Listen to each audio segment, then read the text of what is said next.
نحمدو و نصلی علی رسول الکریم اما بعد فاعوذ باللہ من الشیطان الرجیم بسم اللہ الرحمن الرحیم۔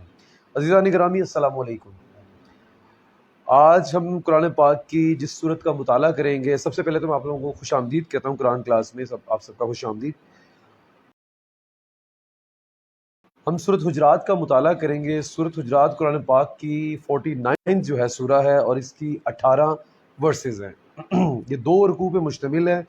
تو آج ہم کوشش کریں گے اس کے ایک رکوع کا مطالعہ کرنے کی کوشش کریں گے۔ اس کو مطالعہ کرنے سے پہلے میں اس کا کچھ پس منظر، اس کا زمانہ نزول وغیرہ جو ہے نا اس کے اوپر تھوڑا سا ڈسکشن کر لیتے ہیں کہ جو سورۃ حجرات ہے یہ آیت نمبر 4 میں ان الذین ینادونک من وراء الحجرات سے محفوظ ہے۔ یہ سورۃ حجرات کا جو زمانہ نزول بتایا جاتا ہے کہ یہ سورۃ مختلف مواقع پہ کچھ مضمون تھے، جو کچھ ہدایات تھی جو نازل ہوا کرتی تھی، بعد میں ان کو یکجا کر کے ایک سورت کی صورت میں جو ہے نا اس کو یکجا کر دیا گیا۔ اب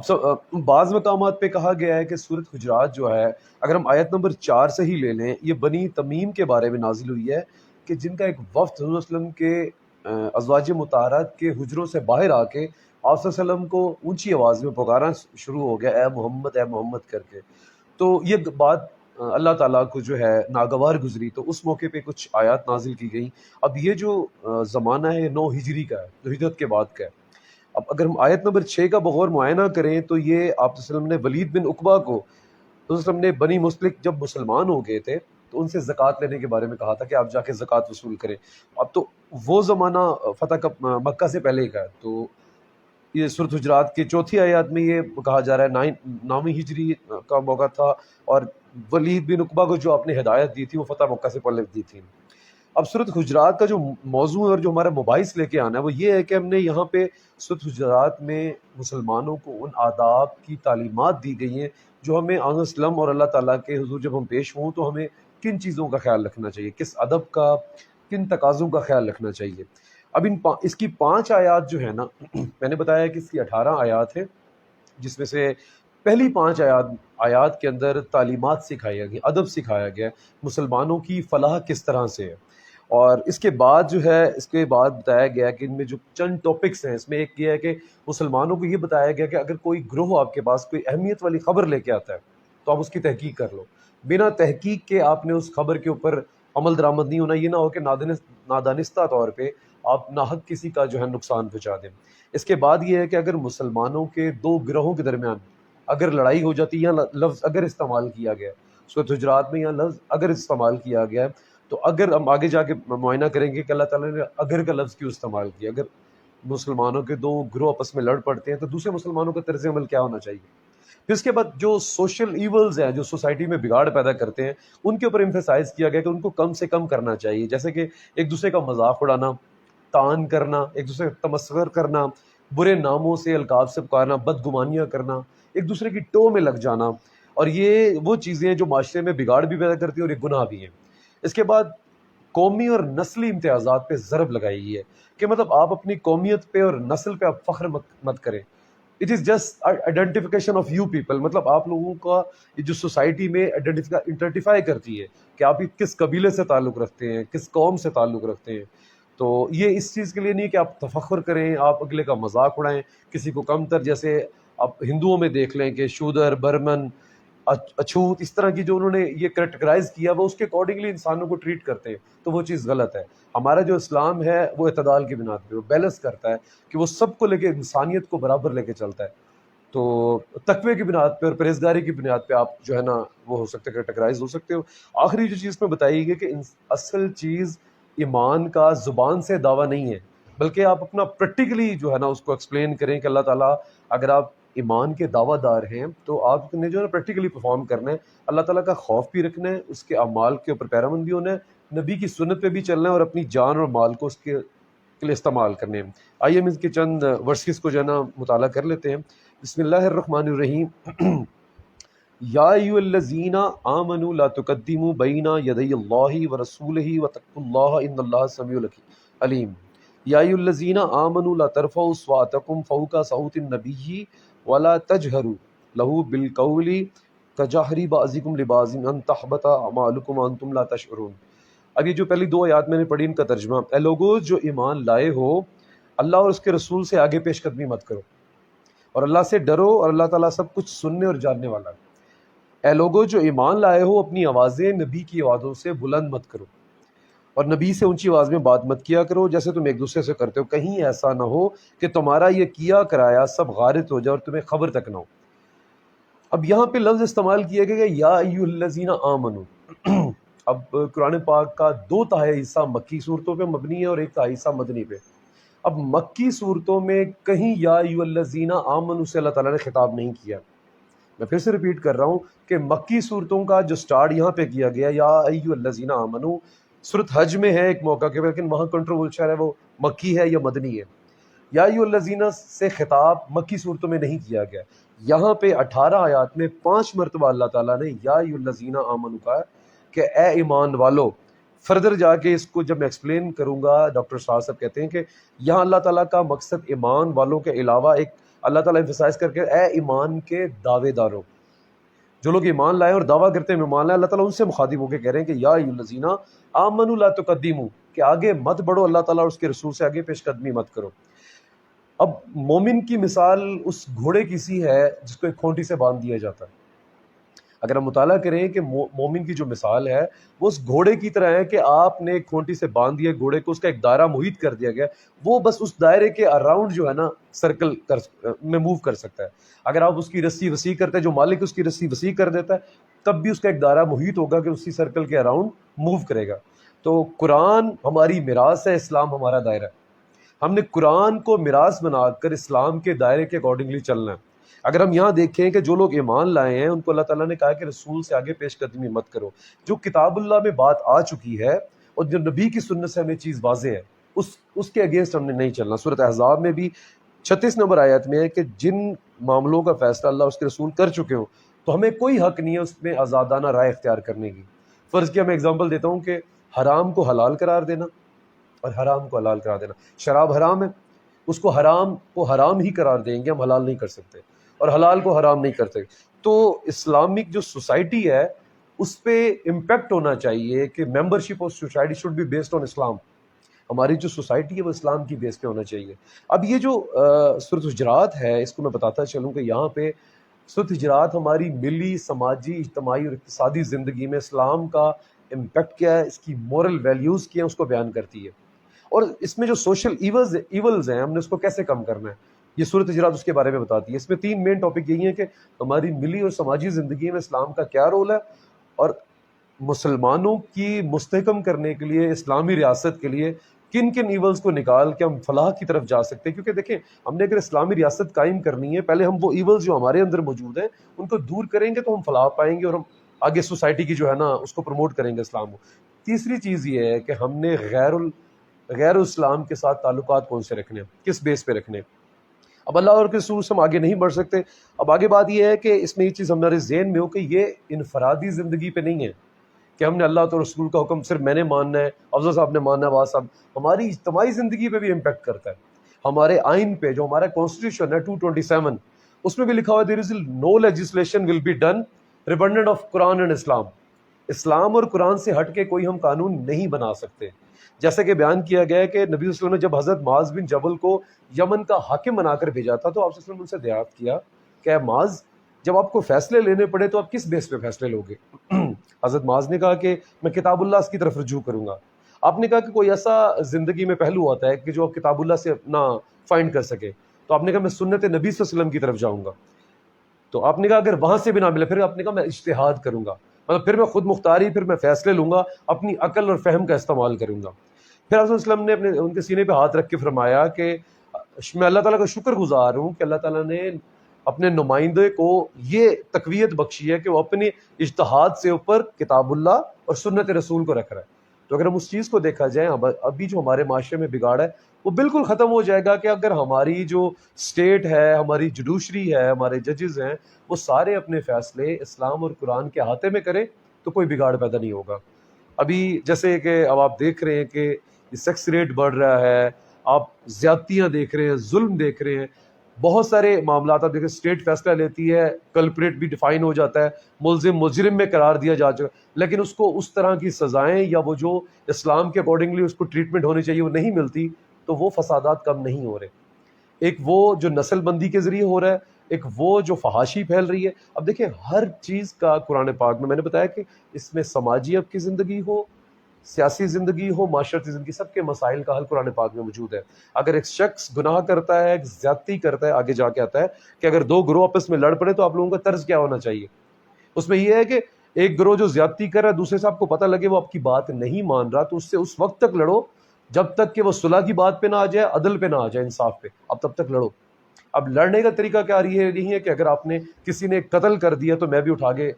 بلٹ اس کو مار دوں. آپ اسلامک دائرے سے جو اس کی سزائیں بنتی ہیں اس کو دلوائیں. اول تو اس سے بات کریں, ڈبیٹ کریں. اگر معاملہ زندگی کا ہے, زندگی کے بیاف پہ جو فیصلے ہونے ہیں تو وہ قرآن ہی سکھاتا ہے ہمیں. اگلی آیت ہے یا ایھا الذین لا ترفعوا اصواتکم, کہ اے لوگوں جو ایمان لائے ہو اپنی آوازیں نبی کی آوازوں سے بلند نہ کرو اور نبی کے ساتھ اونچی آواز میں بات نہ کرو. اب یہ وہ تعلیمات ہیں جو میں نے بتایا کہ پہلی 5 آیات میں تعلیمات وہ سکھائی گئی ہیں کہ ہمیں اللہ تعالیٰ سے ان کے حضور کس طرح سے بات کرنی چاہیے, اپنی آوازوں کو پست رکھنا چاہیے, نرم لہجے میں بات کرنی چاہیے. اب کیونکہ جب یہ آیت نازل ہوئی تھی یہ اس وقت کے لوگوں کے لیے ضرور تھی. اگر آج کے دور میں ہم دیکھیں, کیونکہ قرآن ہم کہتے ہیں یہ وہ لٹریچر ہے جو رہتی دنیا کے لیے ہمارے لیے کامیابی بھی ہے اور یہ ہدایت کا سرچشمہ بھی ہے. تو جب نبی محترم صلی اللہ علیہ وسلم کا نام لیا جائے تو آپ کا نام سننے کے بعد ہماری توجہ مرکوز ہو جانی چاہیے, ہمیں خاموشی اختیار کرنی چاہیے, ہمیں ہلڑ بازی نہیں کرنی. اذان کی آواز ہے تو جب اللہ تعالیٰ کا نام لیا جائے, نبی کا نام لیا جائے تو ہمیں خاموشی سے اذان کا ادب کرنا چاہیے. اس وقت کے تقاضے یہ تھے کہ جو حضور صلی اللہ علیہ وسلم کی خدمت میں حاضر تھے وہ آپ سے آہستہ آواز میں بات کریں, نرم لہجے میں, شائستگی سے بات کریں. اب ایک نبی وسلم کی ایک حدیث کا مفہوم ہے کہ نبی وسلم جمعہ کے خطبہ کے لیے ممبر پہ جا رہے تھے تو حضرت جبرائیل وحی لے کے آتے ہیں, اس میں آپ نے 3 مرتبہ آمین کہا. صحابہ نے جب دریافت کیا کہ آپ نے کن 3 چیزوں پہ آمین کہا ہے تو آپ نے فرمایا کہ میرے پاس حضرت جبرائیل ہے. انہوں نے کہا کہ پہلی چیز یہ ہے کہ اگر آپ ماہ رمضان کو مسلمان اپنی لائف میں پاتے ہیں, میں مفہوم بیان کر رہا ہوں, اور اس کے باوجود اپنی بخشش نہیں کروا سکتے تو وہ ہلاک ہو جائے شخص. آپ نے فرمایا آمین. اور وہ جو شخص اپنے والدین کو بڑھاپے میں پائے اور ان کی خدمت نہ کرے, ان کے ساتھ اچھا سلوک نہ کرے, وہ بھی ہلاک ہو جائے. تیسری جو چیز تھی جو اس سے ریلیٹ ہوتی ہے, ریلیٹیبل ہے, کہ نبی صلی اللہ علیہ وسلم کا نام یا ذکر آئے تو وسلم پہ درود پاک بھیجنا, صلی اللہ علیہ وسلم کہنا, اگر کوئی نہ کہے تو وہ بھی ہلاک ہو جائے. تو دیکھیں یہ ادب اور تہذیب کے تقاضے ہیں, اور اس سے ظاہر ہوتا ہے کہ ذات رسول صلی اللہ علیہ وسلم اللہ کے لیے کتنی عظمت کی حامل ہے. اللہ تعالیٰ نبی کی ذات کو بہت مقدم قرار دیتے ہیں. ایک جگہ کہا گیا کہ اللہ تعالیٰ نے فرمایا کہ جب آپ صلی اللہ علیہ وسلم مدعو کریں آپ کو دعوت پہ, تب بتایا گیا تھا لوگوں کو, صحابہ کرام کو, ان کے کمپینین کو, تو آپ زیادہ دیر تک ان کے گھر پہ نہ بیٹھے رہیں. کھانا کھانے کے بعد, دعوت و طعام کے بعد آپ لوگ وہاں سے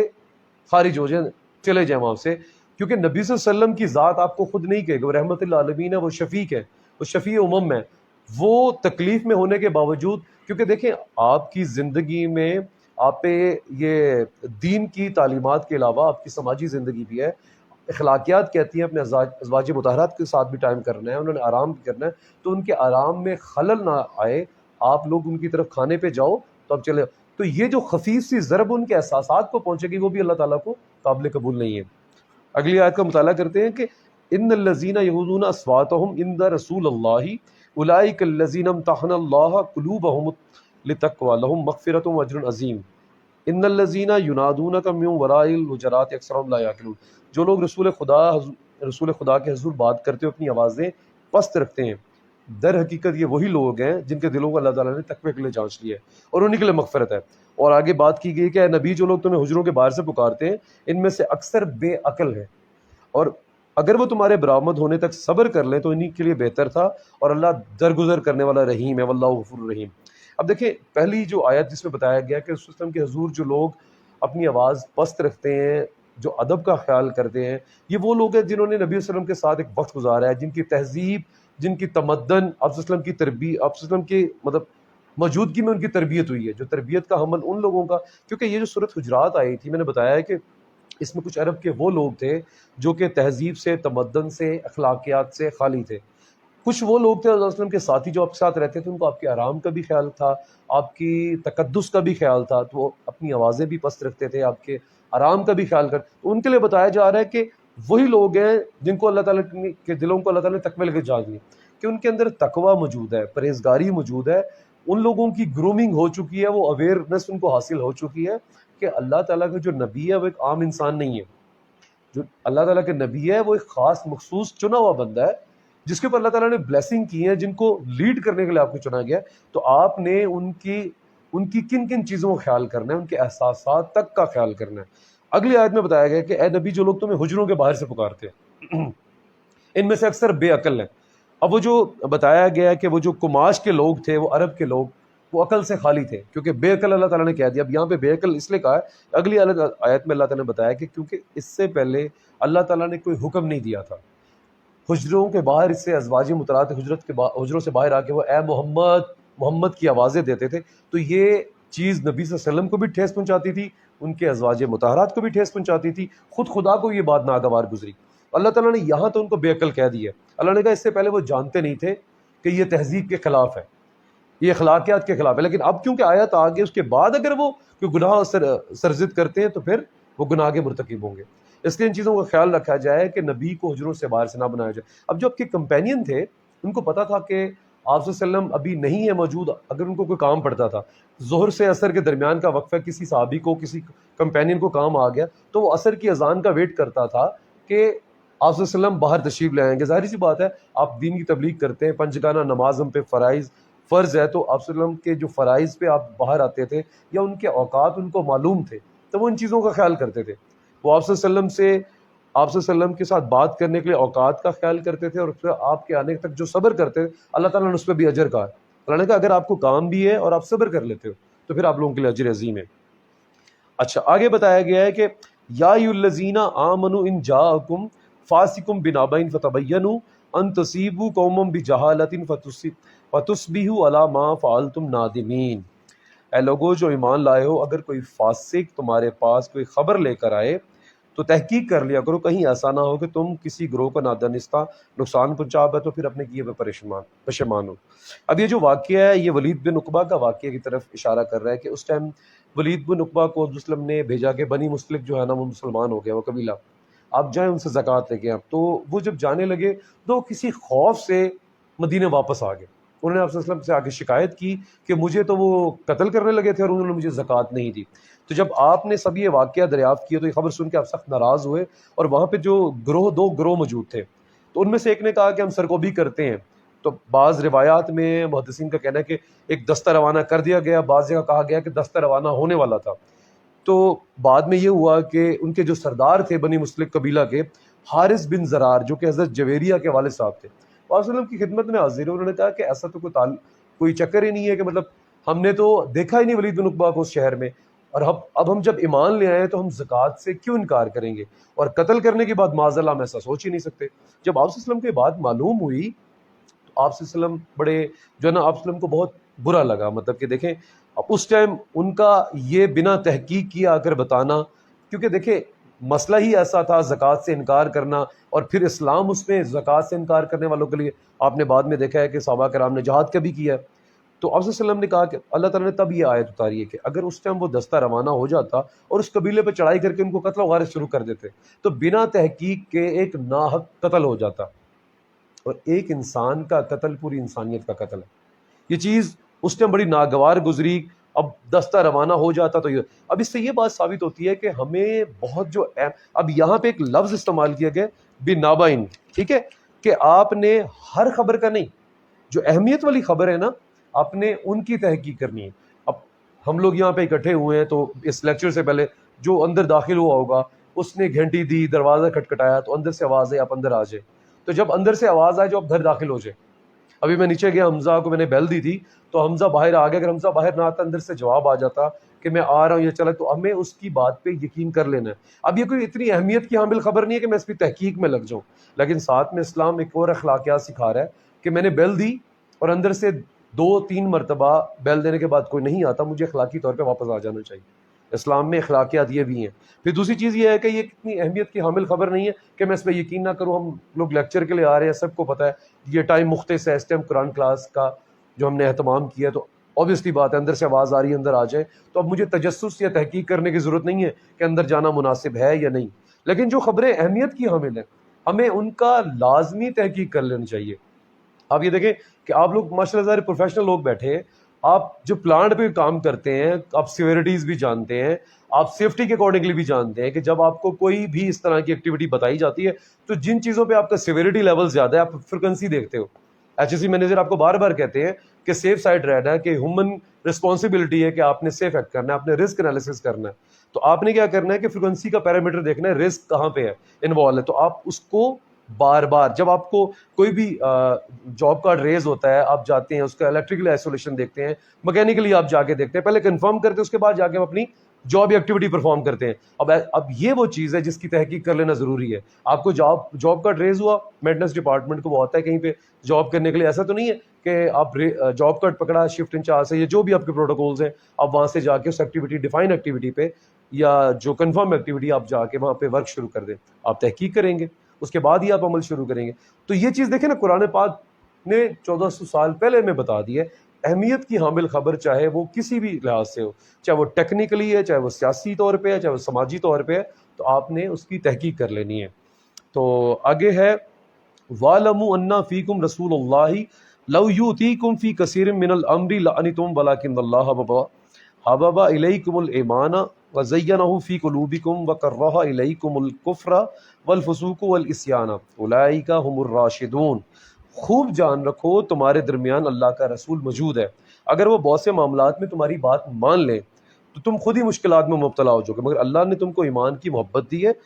اور تمہارے لیے اس دل کو پسند کر دیا جو کفر اور فسق اور نافرمانی کو سے متنفر ہے. آگے کہا گیا فضلا من اللہ و نعمت اللہ واللہ علیم حکیم. ایسے ہی لوگ ہیں جو اللہ کے فضل و احسان سے راہ راست ہیں, اللہ علیم حکیم ہے. اب یہاں پہ بات بتایا جا رہا ہے کہ اللہ تعالیٰ کے اگر تم پہ فرض ہو گیا, اگر آپ کو ایمان کی دولت عطا ہو چکی ہے, وہ جو بتایا جا رہا ہے کہ یہاں پہ بار بار یا ایھا الذین آمنوا یا ایھا الذین آمنوا کہا گیا, یا اللہ تعالیٰ یا ایھا الذین نافی کو نہیں کہا, یا ایھا الذین آمنوا کہا کہ اے ایمان والو. ایمان کے دعوے دار میں وہ لوگ بھی آتے ہیں جن میں ایمان موجود بھی ہے نہیں بھی. اس کی مثال یہ ہے کہ ہجرت کے بعد جب غزوہ احد آیا تھا, جب 1000 کے لشکر میں سے 300 لوگ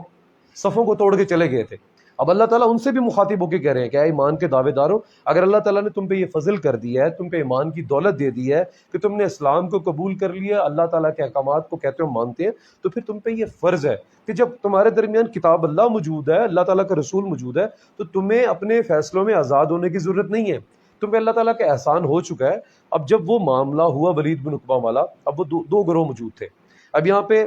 دو گروہوں کی بات مجھے, ایک گروہ وہ تھا جس نے کہا تھا کہ ہم سر کو بھی کر لیتے ہیں, اور ایک وہ لوگ تھے جنہوں نے کہا وسلم جو بہتر سمجھے ہم آپ کے ساتھ ہیں. مطلب آپ کی ذات کے ساتھ انہوں نے اپنا ذہنی ہم آہنگی تھی,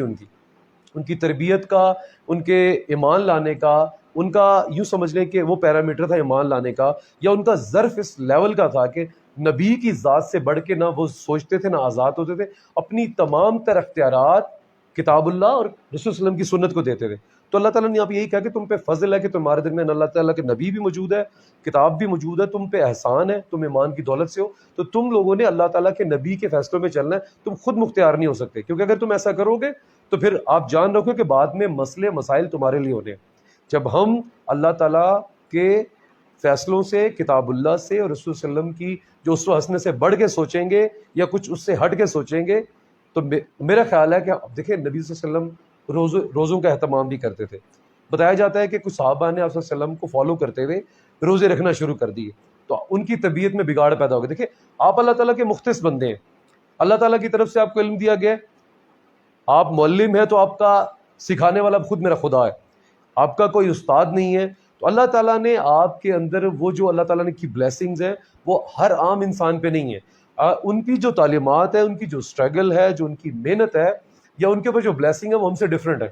وہ اللہ تعالیٰ کے چنے ہوئے لوگ ہیں, تو ہم اپنی ذات کو ان کے جیسا برابر یا ان کے جیسا عمل کرنے والے, ہاں ہم ان کے اسوہ حسنہ پہ چل سکتے ہیں.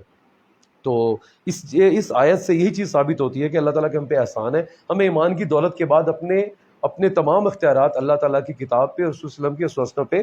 جو ہے نا مختص کر دینے چاہیے. آگے جو لاسٹ جو اس کی آیت ہے, وَإِنَّ الطَّائِفَتَانِ مِنَ الْمُؤْمِنِينَ اقْتَتَلُوا فَأَصْلِحُوا بَيْنَهُمَا فَإِن بَغَتْ إِحْدَاهُمَا عَلَى الْأُخْرَى فَقَاتِلُوا الَّتِي تَبْغِي حَتَّى تَفِيَ إِلَى أَمْرِ اللَّهِ فَإِن فَأَتْ فَأَصْلِحُوا بَيْنَهُمَا بِالْعَدْلِ وَأَقْسِطُوا إِنَّ اللَّهَ يُحِبُّ الْمُقْسِطِينَ. اب اس کا میں پہلے ترجمہ پڑھ لوں کہ اگر اہل ایمان سے دو گروہ آپس میں لڑ جائیں تو ان کے درمیان صلح کرو، پھر ان میں سے ایک گروہ دوسرے گروہ سے زیادتی کا مرتکب ہو تو اس کے ساتھ یہاں تک رہو کہ اللہ تعالیٰ کے حکم کی طرف پلٹ کے نہ آ جائے، پھر اگر وہ پلٹ ہے تو ان کے درمیان عدل کے ساتھ صلح کراؤ، اللہ تعالیٰ انصاف کرنے والوں کو پسند کرتا ہے۔ اب دیکھیں یہاں پہ بعد میں پہلے بھی جب اس کا تعارف اور پس منظر بیان کر رہا تھا کہ بات کی تھی کہ یہاں پہ لفظ آیا ہے اور اگر اہل ایمان میں سے دو گروہ آپس میں لڑ جائیں۔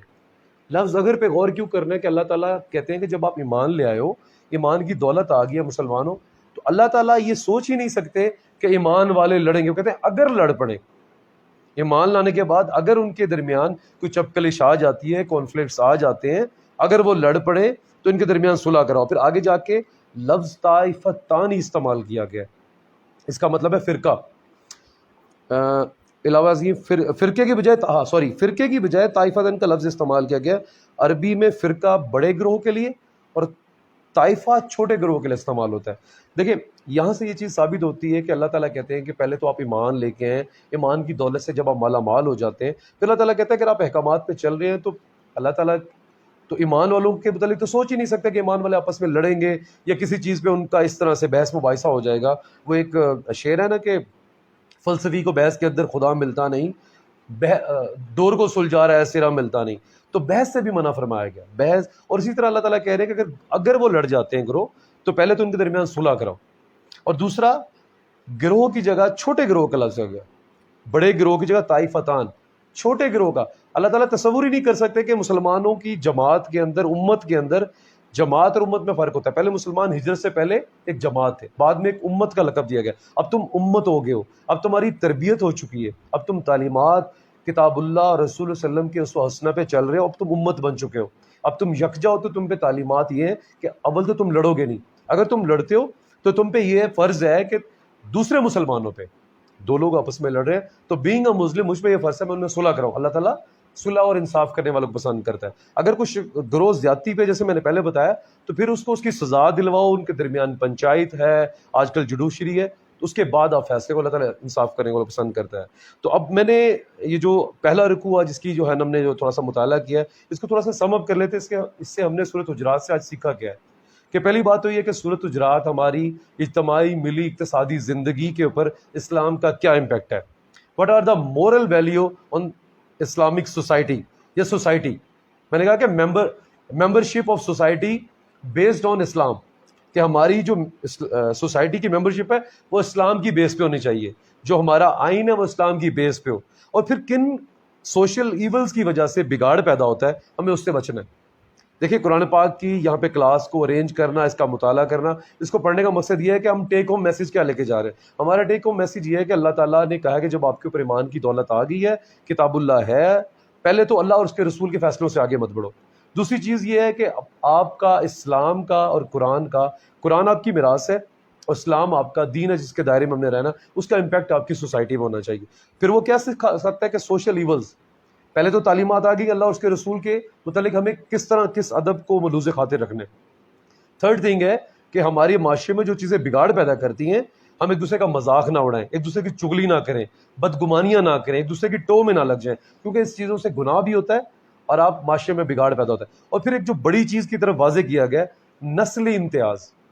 آپ لوگ جو نسلی امتیاز میں جو پیدا ہو جاتے کہتے ہیں یہ نسلی امتیاز ورلڈ وائڈ اس کا نقصان ہوتا ہے، یہ ظلمت کی طرف لے کے جاتا ہے۔ جب آپ کے کلچر میں، سوسائٹی میں نسلی امتیاز آ جاتا ہے، آپ نسل کے بیس پہ ایک دوسرے کو ٹریٹ کرنا شروع کر دیتے ہو، کیونکہ یہ جو نسلوں کا امتیاز ہے یہ صرف آئیڈینٹیفائی کرتا ہے، ڈیفائن کرتا ہے ہیومن بینگ کو، اس لیے نہیں ہے کہ آپ لوگ جو ہے نا ایک دوسرے کا مذاق اڑائیں۔ پھر آخری چیز بتائی گئی ہے کہ آپ نے اللہ تعالیٰ کے کلام کو پڑھ کے صرف زبانی اقرار نہیں کرنا،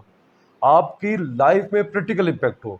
تو یہ کچھ 4-5 چیزیں تھیں جس کو ہم نے خیال کرنا ہے۔ اللہ تعالیٰ جو ہم نے آج سیکھا ہے، پڑھا، اس کو ہمیں سمجھنے کی اور صحیح معنوں میں اس پہ عمل کرنے کی توفیق عطا فرمائے۔ وما علینا الا البلاغ المبین۔